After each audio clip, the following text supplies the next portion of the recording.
pork chop silog, yung dilaw yung kanin, tapos may gravy.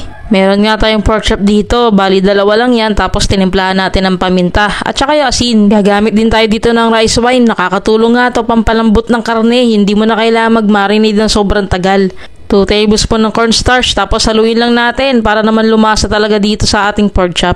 Habang nakamarinate dyan, prepare natin yung gravy, 3 tablespoon ng butter, 2½ naman ng harina. Haluin lang natin yan hanggang sa mag-brown ng ganito. Tapos dahan-dahan nating ilagay yung 1 kalahati ng tubig para hindi siya mamumuo. Konting mekos lang, tapos timplahan natin ng kalahating chicken cubes, 1 kutsarang toyo at saka ng paminta. Habang kumukulo, wag tigilan ng halo hanggang sa makuha yung lapot na gusto natin. Parang ganito, pwede na yan. Dahil tapos na ang gravy, prito naman natin yung ating pork chop. Harina, bali plain lang yan, walang kahit anong timpla. Dredge lang natin dyan yung ating pork chop, tapos pagpag lang natin yung mga excess neto. Tapos ididiretso na natin siya sa apoy. Prituin lang natin both side hanggang sa golden brown, then hanguin natin. Syempre itlog, kasi nga silog. Walang asin pero may konting paminta. At swete oil naman yung gagamitin natin para sa ating fried rice. Gisa lang natin yung bawang, tapos yung day old rice. Timplahan din natin ng konting asin, tapos saka natin siya isangag ng maigi. Kita nyo naman halo, nagdidilaw na. Ayan, meron ka ng yellow rice. Ito na ang ating pork chop silog. Tara, kain tayo. Ito na yung ating pagkain mga pre. Diba? Haha! Tapos yung itlog natin, ang sarap na ito. Tara, kain na po tayo. Ito yung gravy natin. May pipino tayo. Sana na. Ay, tanggal oh. Tanggal yung mga taba. Unahin na natin.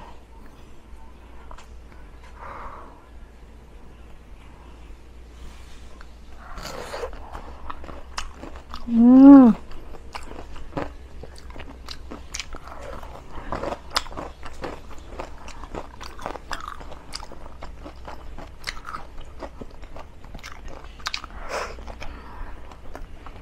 Mmm.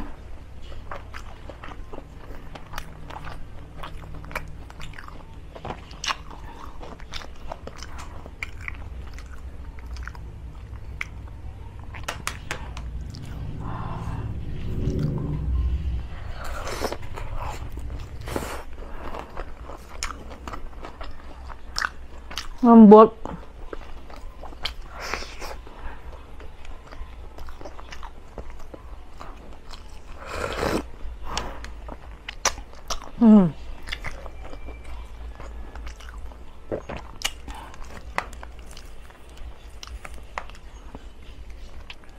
Diba? Ang dali lang tanggalin kasi malambot siya.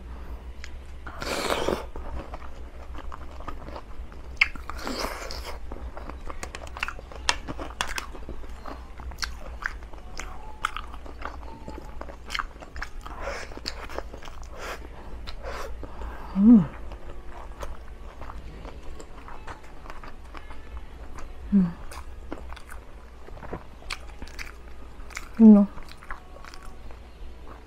Sarap yan ihalo sa kanin.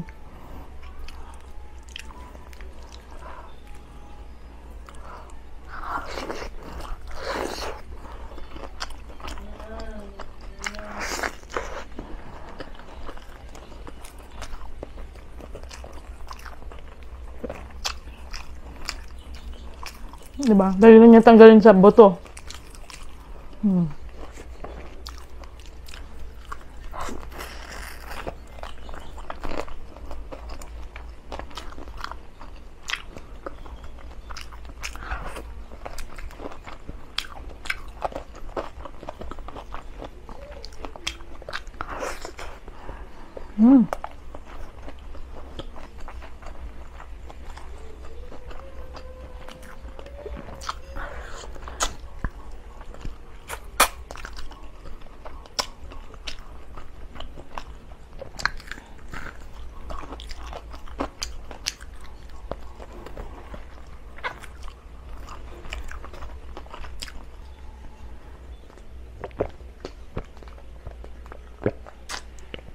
Sarap, lamig.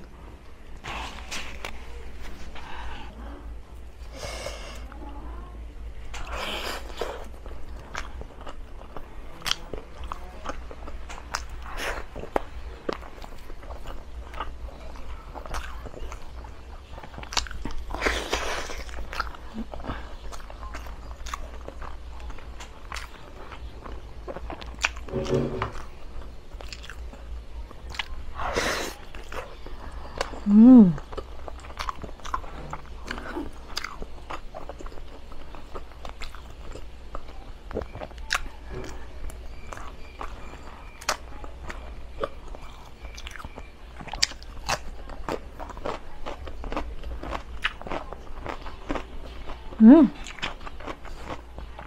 Miss na miss yung pipino.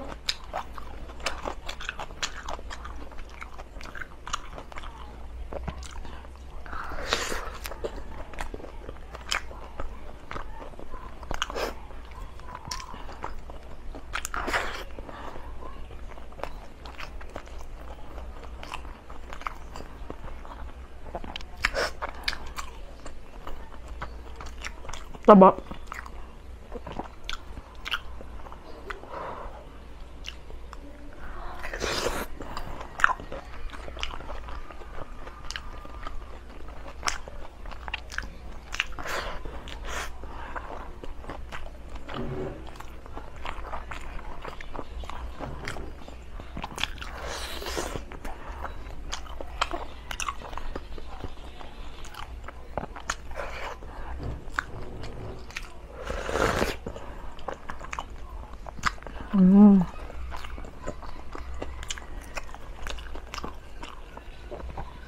Last.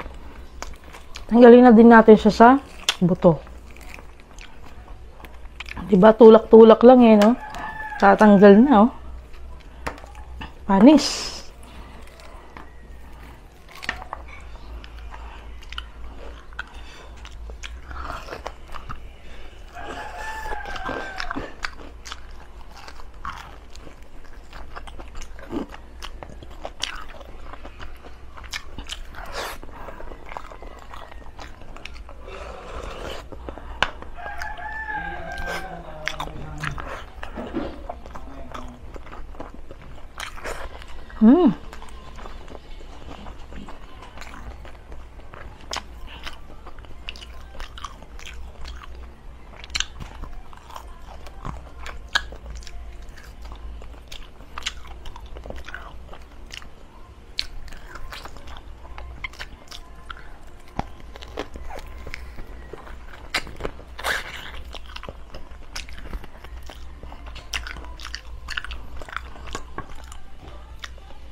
Kuha tayong gravy.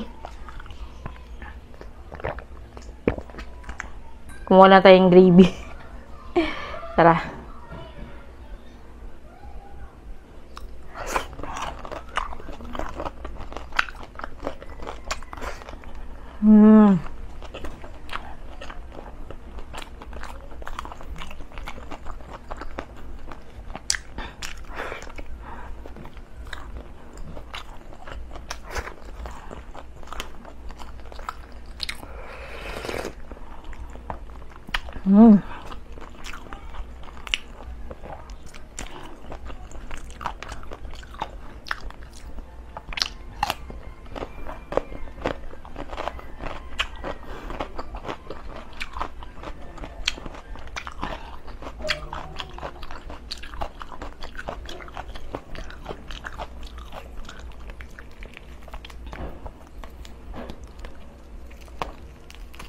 Bilis lang makuha, no? Lambot talaga pag merong mirin. Try nyo po.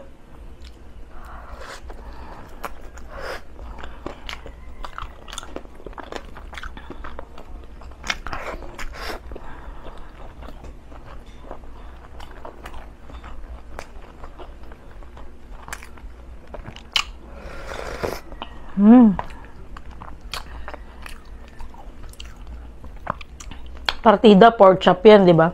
lagi natin kinatatakutan na matigas. Pero pag ginamitan mo siyang mirin, saglit lang yan.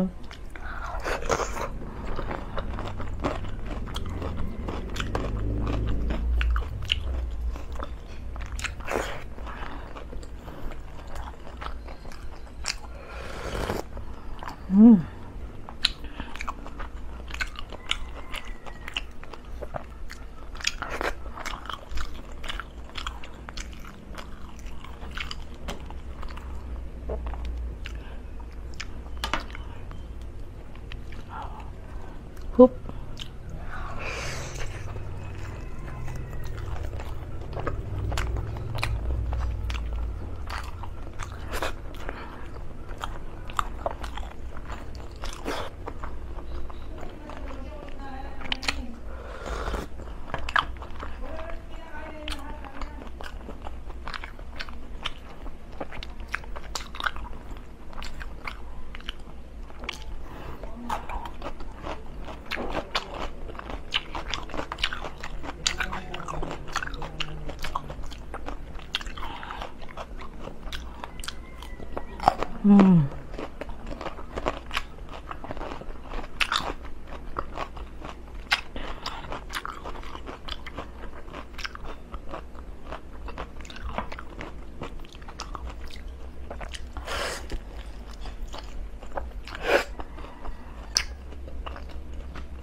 Taba.